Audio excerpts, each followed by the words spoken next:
তুমি যেটুকু সময় পারো আমাকে দিও, তাতে আমি কোনো অভিযোগ করব না। তুমি তো আমার থাকবে।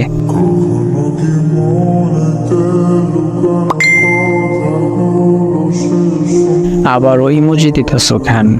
বললাম তো কোনো সমস্যা হবে না।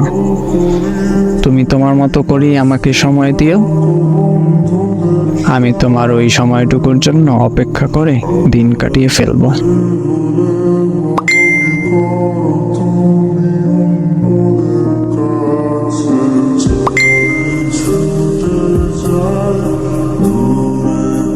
এখন কিন্তু রাগ উঠতেছে, ইমোজি দেয়া বাদ দাও। শোনো, কি? আমি তোমাকে আর ঠকাতে চাই না। ঠকাবা কেন? তোমাকে একটা মিথ্যা কথা বলছি। তাহলে সেই মিথ্যা কথার সত্যিটা এখন বলো। আসলে এগুলো কিভাবে বলবো বুঝতেছি না। কি সমস্যা সেইটা বলো। আমি আমাদের কলেজের একটা ছেলেকে অনেক পছন্দ করি, আর মিথ্যা কথা বলছি এইটা, এই ফোনটা আমার কাছেই থাকে সব সময়। আমি ওই ছেলের সাথে সব সময় কথা বলি। নিজের অজান্তে ওরা অনেকটা ভালোবেসে বলছি।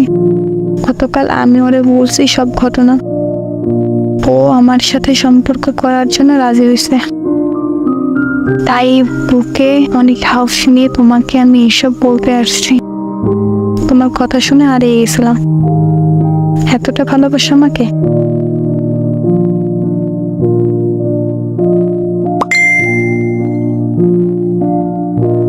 ক্ষমা করে দিও আমাকে। একটা কথা কি জানো, মানুষ ঠকিয়ে কখনো ভালো থাকা যায় না। আল্লাহ ছাড় দেন কিন্তু ছাইড়া দেন না।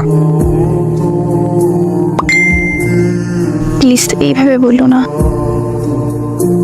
আমি এখন তোমাকে কি বলবো সেটাই বুঝতে পারতেছি না। এমনও মানুষ হয়। আচ্ছা, আমার কমতি ছিল কোথায়? জানি না। তোমার অনেক চাহিদা ছিল যেগুলো আমি পূরণ করতে পারতাম না, সেটাই তো। এমন ভাবে বললো না প্লিজ। সত্যি কথা মুখে আটকায় না। যাই হোক, ভালো থেকো যদি পারো আর কি। তাইলে থাইকো ভালো।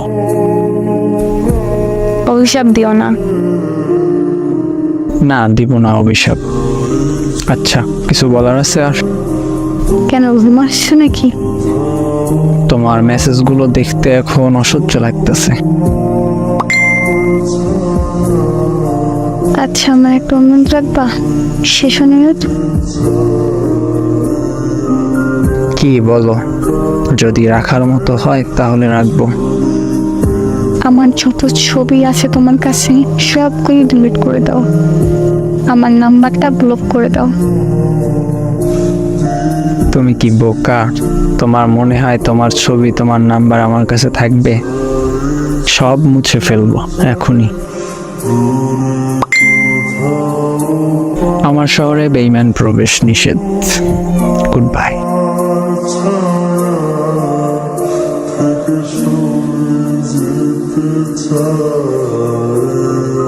আপনাদের নিজেদের জীবনের যদি কোনো গল্প থাকে, ফানি, রোমান্টিক বা স্যাড, তাহলে শেয়ার করতে পারেন।